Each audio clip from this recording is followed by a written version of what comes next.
and gentlemen, boys and girls, Chase on Two Wheels here in front of Mountain Motorsports for a used version of a first ride in front of us.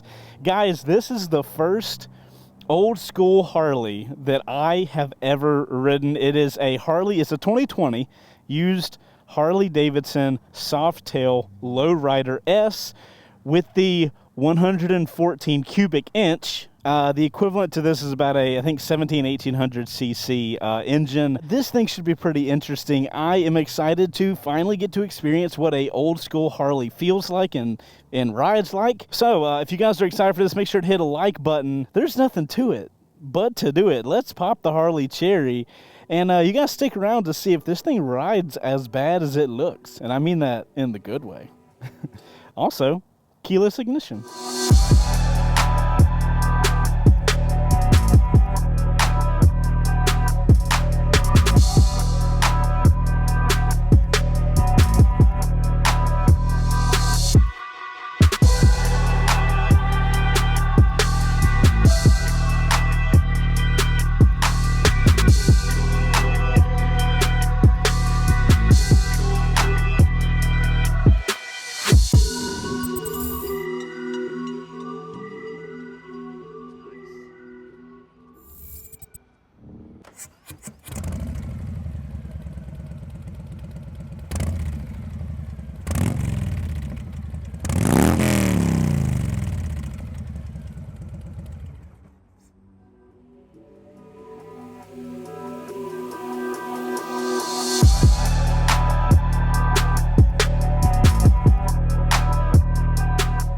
Guys, that's what it looks like. That's what it sounds like now. Before we get this Harley train rolling, we got to jump to an ad real quick so that we can have that beautiful camera car footage you guys are so used to here on the Chase on Two Wheels YouTube channel. So let's talk about an ad and we will be right back. Do you have multiple motorcycle payments a month? No? What about just one really big one? Because forget the base model, you gotta flex on them at the local cruising. No, you have that Superleggera CVO SP Corsa RR edition. Well, regardless if you have multiple payments or one big one, Upstart can help you pay off your existing debt quickly and easily with a personal loan so you can stop wasting time worrying about your debt and enjoy the ride. Whether it's paying off credit cards, consolidating high-interest debt, or funding personal expenses, over 1 million people have used Upstart to get one fixed monthly payment with a clear payoff date. Upstart knows that you're more than just a credit score, so rather than looking at your credit score alone, Upstart's model considers other factors like your income, employment, and other information provided in your loan application to find you a smarter rate for your loan. You can even check your rate without impacting your credit score in just 5 minutes for loans between $1,000 and $50,000. You can even receive funds as fast as 1 business day after accepting your loan. Find out how Upstart can lower your monthly payments today when you go to upstart.com/chase or click the link in the description below. All right, guys, thank you for sitting through the ad. If you guys didn't sit through the ads, we would not be able to bring such crispy footage to you guys. So thank you guys for watching the ads and, you know, interacting with all the products we bring on. So, nothing to it. Cranking her up. Oh, that's what 17 to 1800 cc's feels like. Alrighty, ladies and gentlemen. So we're here on the 2020 Lowrider Sport. What is it? Lowrider Softail. Lowrider. Oh my God. Softail Lowrider S. So my knees are super bent. I can easily flat foot this thing. You could be extremely short and fit on this thing totally fine.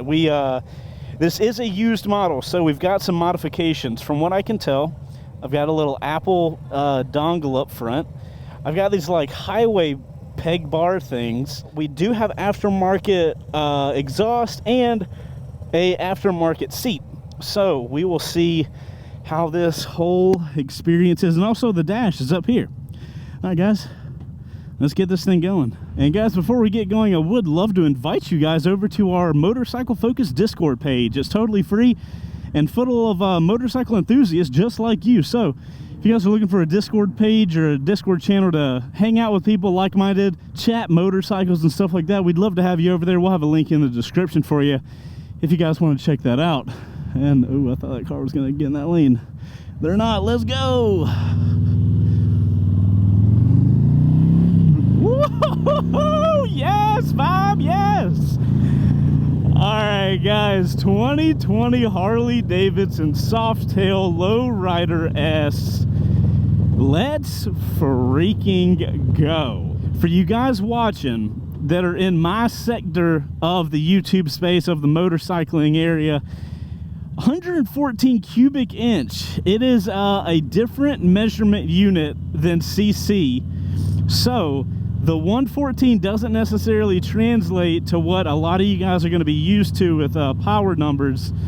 Like I was saying in the beginning, this thing has got like a 1700 or 1800 cc engine in it if you translate it over.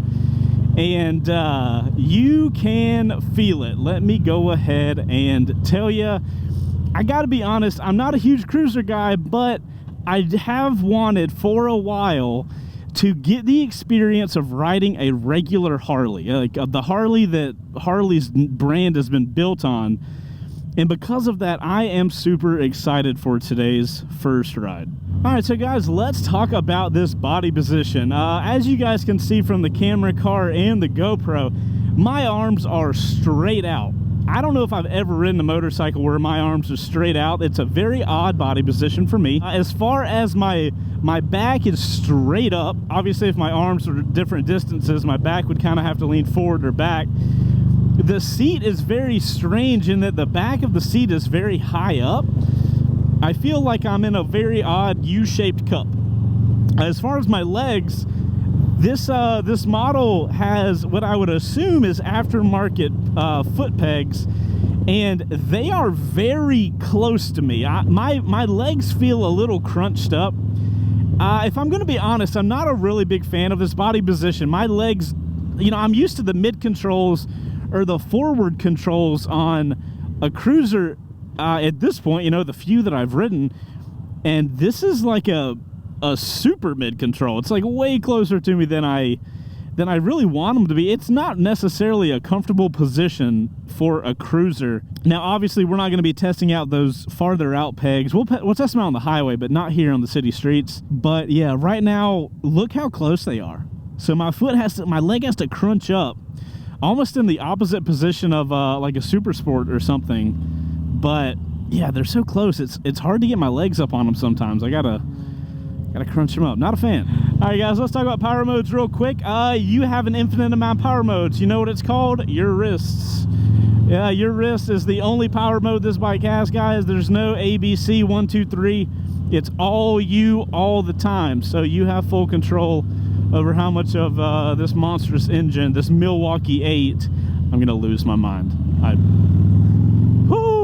Woosah, baby, woosah. So, yes, power, totally there. We'll talk about the power delivery later on in the video, though. As far as balance goes, guys, I'm noticing something on this bike as far as balance, and it's the bike's handlebars are very heavy. It takes a lot of energy to move the handlebars around. I don't know if that's because there's this big fairing on the front or that the bike's front tire is so far forward. And the bike also comes across as very top heavy. Now I don't know if it's top heavy, but I do know that this bike weighs like 690 pounds, something like that. It is a big old bike, and I can most definitely feel the weight. I'm interested in how that will translate on the highway though, but right now for city streets, it's kind of a lot, if I'm going to be honest. Between the steering and this kind of crunched uppy body position, it's a lot to handle if you're not moving. When you're moving, it's not as bad, but you know, going slow, I can really start to feel the weight of the front of this bike. Like right here, if I barely, even that, leaning the bike over, it already feels like it's starting to get away from me. And I don't know if you guys can notice, I'm barely leaning the bike over. Now, there is a chance that I am just a weakling, but this is not a bike I could even get close to kind of moving back and forth. And I should probably preface everything, guys. I don't have a ton of experience with cruisers. I got to go out and do the Harley Sportster S launch. I rode a Fury on a first ride a few weeks ago, or last week or something like that. But that kind of gets me to the end of my recent experiences on a cruiser. I don't have a lot. You guys will have to forgive me if I say some things that are very obviously a cruiser thing. You know, just like look past that. I just want to give you guys a baseline for this video because there are some things that I'm just new to, you know. I do need to remind myself I am on a cruiser. Do not lean like I typically would so that I don't scrape again. Did scrape the Honda Fury, of course, on incident.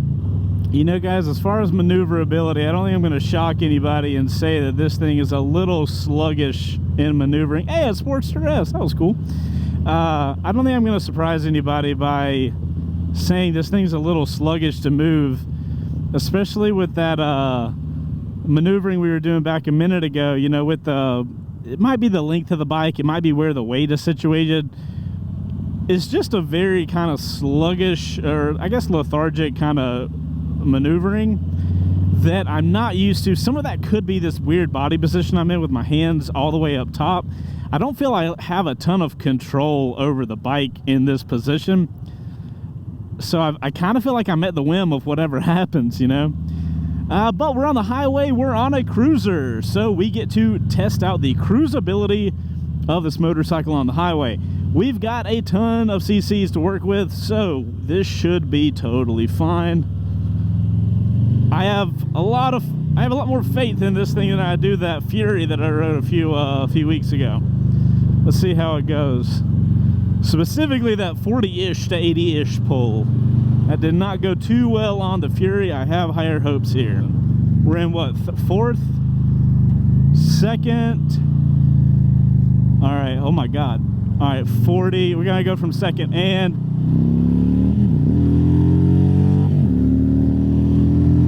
all right, that's 80. That just felt weird. I messed that up so bad. That was a terrible representation of what this bike can do on the highway. All right, we are now on the highway, and my goodness gracious, this thing is vibrating like a jitterbox. Jesus Christ. So I'm getting a lot of vibration in my seat, in my feet the most, and then I'm getting like these really tiny vibrations from my hands. I would say in my feet, it's to the point where it's uncomfortable. But my hands are just like these little vibrations. I would imagine over a period of time, that would get a little annoying. Now, as far as wind resistance, this windscreen's doing a really good job. I don't feel much wind at all. I've got some side breeze hitting my chest, but it's not really strong. And the wind is going straight over my helmet, so really good job as far as wind resistance. Like, I can take a hand off and just sit here. I've got no issue with wind at all. Let's try out these big pegs up front. My little legs can barely make it to them. They're vibrating a little less than the actual foot pegs, so that's helpful. They're still vibrating. Am I supposed to put my foot on top? I can't even reach that. So, okay, we're gonna hold them. I mean, I guess this is the move for highway cruising. We're in 6th gear, chilling at like under 3,000 RPMs. I think the main issue would be the vibration on the highway that would annoy me the most. Let's try to get these feet back to where they're supposed to be. Alrighty. Power-wise, we can crank it in 6 and we can just chug along the highway. Vibration is getting a little worse at higher RPMs. Kind of, you know, I don't think that's going to surprise anybody. I'm not a fan of the vibration on the highway. That's already getting annoying to me. It's like worse than a KTM on vibration wise, and KTM's are pretty bad. Stability though, you know, I feel totally good. Not only is the wind protecting me, but that weight is doing a really good job of keeping me planted on the highway. So really liked that. Let's see if we can get in front of this auto parts van and hit our turn a little harder than what he was planning on doing. So yeah, guys, the only issue with this bike on the highway is going to be vibration. Everything else seemed pretty solid. Let's see what this turn's about. I'm going to try not to scrape like I did last week, but we'll find out. Try not to. Leaning my body. Don't want to lean the bike. Come on, baby, we haven't scraped yet. We're going to make it. We're going to make it. Ah! Can't look down. Can't look down. That's terrifying. That's terrifying. Oh, my God, bump. We made it without scraping! Woohoo! Alright guys, let us jump to our Cardo spot. Let's see what the guys in the camera car think of the old Lowrider S. So today's first ride is a 2020 Harley-Davidson Lowrider S with the 114 cubic inch air-cooled Milwaukee 8 engine in it. It looks like every other Harley. It's a Softail just like every other Softail. And maybe it's got a big powerful engine in it and it sounds cool, but it looks like every other Harley to me. Which is not a bad thing. They have their own flavor, their own, I don't dislike the way they look, but there's like 35 motorcycles that all look the same. So I was a little sad when the Dyna became the Softail because I do think that it looked better. But I like that they didn't change the way that it looks that much. I do like the Lowrider S. It looks less like a dad bike. It's more, it's easier to like customize and make look cool, although most people just end up doing the same thing. Sounds mean. The Milwaukee 8 had a rough start, but they seem to have kind of found its place for it, and it's a good engine, good looking bike. I hate that fairing. Alright guys in the camera car, thank you so much for your expert opinions, and thank you even more to Cardo for sponsoring the First Ride series and providing us with awesome Bluetooth communicators so I can talk with my camera car guys. Alright guys, so let's talk about power delivery. This thing is all the way down.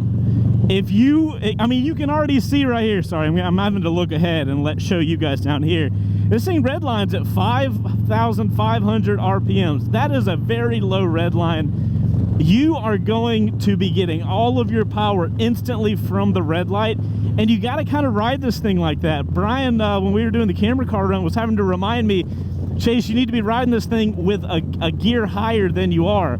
I'm so used to riding motorcycles where I'm revving them out. That is not the move here with this guy. Now, next up, let's talk about suspension. To be honest, it's been a pretty comfortable ride. I've had no problem with the suspension. Obviously, it's a little bit bigger of a bike, but suspension's been solid, and I've got adjustable suspension. I've got adjustable rebound and compression of the preload up front, so that's awesome. Did not expect that. Brakes-wise, I haven't really hammered on these brakes, and it's because the braking I have used seems a little light. So I already feel like I got to give a pretty strong pull, but the bike is like, almost 700 pounds. So it's a lot of weight to stop.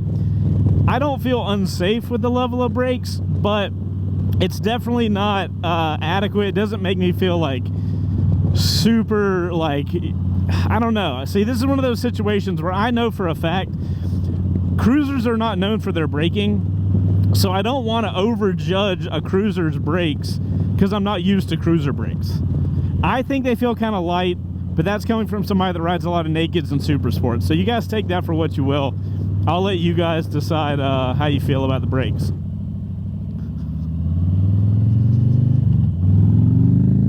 That's what this bike's all about.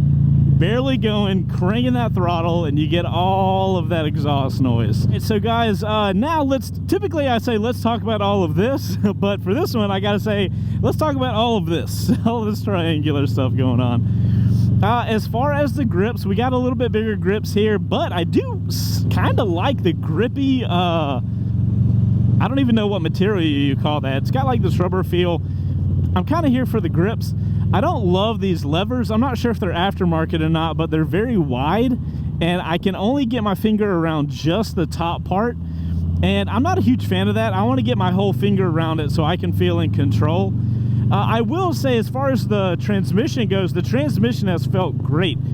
Every time I shift gears on this thing, I get a really good feel back from the transmission. I've felt super solid about the transmission the entire ride. The brake lever feeling totally solid. It has the same issue. They're both the same lever, so they're kind of long. I don't love only getting the top of my finger around those.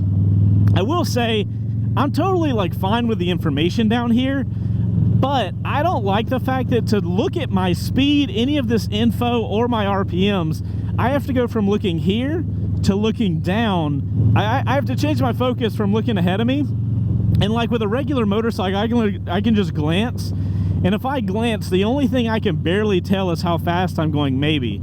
I'm not really able to see this screen very well. I have to move my head around, and I'm just not used to that. I'm not a fan of this at all. I would not want to I would not want to own a motorcycle that has all my info down here. Thanks to the guys talking with them, I understand why the info is down here, so you know, you can customize what's going on up here. But me personally, I'm not a fan of it at all.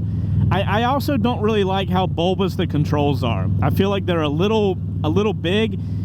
And if you guys notice the turn signals here, the turn signal for the right is right here. So you press it once to turn it on, you press it again to turn it off, and then the left control's over here. From what I've been told, that's a very normal thing, but it is a little strange to me. It takes a little getting used to. Not a huge deal. But I have a problem getting to this turn signal with my glove and controlling the throttle at the same time. So that's one of the reasons I don't like it being positioned where it is. I have a hard time getting to it with my thumb. Maybe my thumb's short or something like that. All the controls feel good though. When I click them, I can tell I've clicked something. You know, if I'm trying to cycle through the information with this button, I can feel it. So they feel good. I just wish they weren't so big and shaped like that. But that's, I guess, more of a visual issue, you know, nothing else problem with that. Also, these mirrors, shockingly, man, I don't know if it's because of the high handlebars or what. These mirrors seem super tiny, but I can see everything behind me, and they've worked out really well. I've probably been the most impressed with the mirrors. Of all the controls, the mirrors have been the thing I've been most impressed with. I know that's random as hell, but I mean, you know, I'm here to just let you guys know what it's all about. So guys, up here we have our walk around spot. So we're gonna pull off the road for just a second, walk around. I know you guys have been looking at the bike through the camera car, but I got some stuff to tell you about it. All right, see, this is where the weight of this thing is just ridiculous. Like even just steering the front, it feels so heavy, even if I'm not moving. So strange. It takes some time to like crank down. That's so strange. All right. Another thing I'm not a huge fan of, the kickstand. Check this out. All right. So I got the bike straight up. I'm going to pull the kickstand down. Kickstand gets hit. I have to lean this heavy ass thing over to the side to establish the kickstand. And the kickstand don't even go that far. Then I have to give all the weight over. I don't know, man. I feel sketchy doing that. All righty, dudes. Lowrider S Softail. Check it out. I will say the whole black Harley with the kind of light brown magnesium kind of color, to me that's quintessential Harley. And I mean, this thing feels like a quintessential Harley. It looks like a quintessential Harley. I could not have harley-davidson on the side, and I would know that this by the looks is a Harley. So I do appreciate the consistency and the look. I dig the color scheme, but I mean, I'm not gonna lie to you guys. I think some cruisers look cool. This doesn't really do it for me in the looks department. There's something about having a fairing attached to the front forks that I'm not a fan of. I don't know why. I didn't have any issues on the highway with the wind dictating my steering. There's just something about it that I'm just not really here for. But you guys can let me know in the comments, especially if you guys are Harley or cruiser riders, you know, let me know what you guys feel or how this thing looks. And down there, this is that seat. Look how high up that thing comes. So yeah, guys, that's the thing. Got the blacked out exhaust. I'm not sure if that's aftermarket. I'm sure it is, but I'm not sure what all is aftermarket. You know, if that's your vibe, awesome. I'm so glad that they have that for you. Now, before we get rolling off again, guys, I'm going to take a photo with my phone because I forgot my camera. If you guys are on Instagram, make sure to go follow us at C2DubPics. We post first ride photos, behind the scenes stuff. We're going to start posting a lot more stuff. So if you guys are on that social media platform, go follow us over there. Go check out this photo and let us know you came from the first ride. Let's finish this Lowrider S first ride up. It sounds like cranking up a muscle car. All right, turn test, full lock. Oh yeah, this will make it, no problem. Actually impressive. Look at you, Mr. Lowrider. I did not expect it to do that good. Alrighty, let's go with that low down torque. 119 foot-pounds of torque and 100 horsepower. Alrighty guys, so let's wrap this baby up with a bow. So let's start with the positives. I think this thing sounds awesome. I think it's got a real grunty, kind of old muscle car-y sound, and I am freaking here for it. And I'm here for the power. I love the power delivery, that low down torquey power this thing's got. I think that feels great. I love the wind resistance on the highway. The wind has nothing on me while riding on this thing. Doesn't matter how fast I'm going. I could take on a damn tornado and I could ride straight through that motherfucker on this. So as for all of those things, I think this bike is solid. Now, if I'm gonna be honest, I'm not a fan of this body position, especially my lower half. I could kind of look past the straight arm thing, but I'm not really a huge fan of the straight arms. But the leg position, the lower half body position, just kills me. I'm not comfortable here, and I don't feel like I'm in a good power position on the bike. And if I'm on a cruiser, I'm already sacrificing my sportiness. So like, I want comfort if I'm on something like this, and the shaking also takes away from my comfort level. Cruisers for me right now are looking like a vibe. I want to have this cool muscly vibe, but I also want to be in a comfortable body position, and I feel kind of, you know, in a cruiser vibe, but there's something missing with this for me. I don't know necessarily what it is, and maybe, you know, given some time and experience with other cruisers, maybe I'll be able to, you know, dictate my opinion better. But I've ridden some, you know, power cruisers like the Rocket, I've ridden the Sportster S, and they all had that kind of, I rode it and I felt cool. I felt like I was having a vibe, you know what I'm saying? And I don't necessarily get that on this, and I really don't know why. I really wish I could discuss that with you guys, but I can't figure out. I can't put my finger on why I don't feel cool riding this thing around. You know, it is what it is. You don't like every motorcycle, and that's totally fine. And I don't really like doing kind of mediocre first rides for you guys, but I do want to remind you guys, I am just one single dude. If you're watching this video and, you know, you were looking into this motorcycle and you're not hearing what you want to hear, don't take it just from me. Make sure to go do your due diligence, do your research, watch some other guys. A buddy of mine that does YouTube, and he does a lot more motorcycle Harley stuff than I do. His name's Blockhead. I'll put a link in the description for him. He makes phenomenal content, and he makes a lot more Harley content than I have and do on this channel. So I would highly recommend you guys checking Blockhead out. Like I said, we'll have links in the description. Blockhead will take care of you guys way better than I will as far as Harley goes right now. I'm just I'm too new to the market. But speaking of thanks, I gotta thank Mountain Motorsports before we head out of here. They are who we get these bikes from, guys. They let us just ride whatever the hell they got. So if you're looking for your next motorcycle, whether it's new or used, if you're in the North Georgia area, I highly recommend you guys checking out Mountain Motorsports. They have a massive inventory, and as you can see, you never know what is up at a mountain in their used section. Today we got to ride a Harley. But anyways, guys, thank you so much for riding around with me. I've been Chase on Two Wheels. I appreciate you guys hanging out, and we'll see you guys on the next one. Later. Outro crew, thank you guys for getting to the end of the video. Outro crew, I'm curious, do you guys prefer the old school Harley, which is what I refer to this Harley as, or are you more down for the new Harley, like the Revolution Max engine class of bikes? That'd be the Pan Am, that'd be the Sportster S. What kind of Harley do you guys prefer in the comments down below? And make sure to put OC in your comments so I know you guys got to the outro crew, because we love you guys a little bit longer. We'll see you guys on the next one. Later.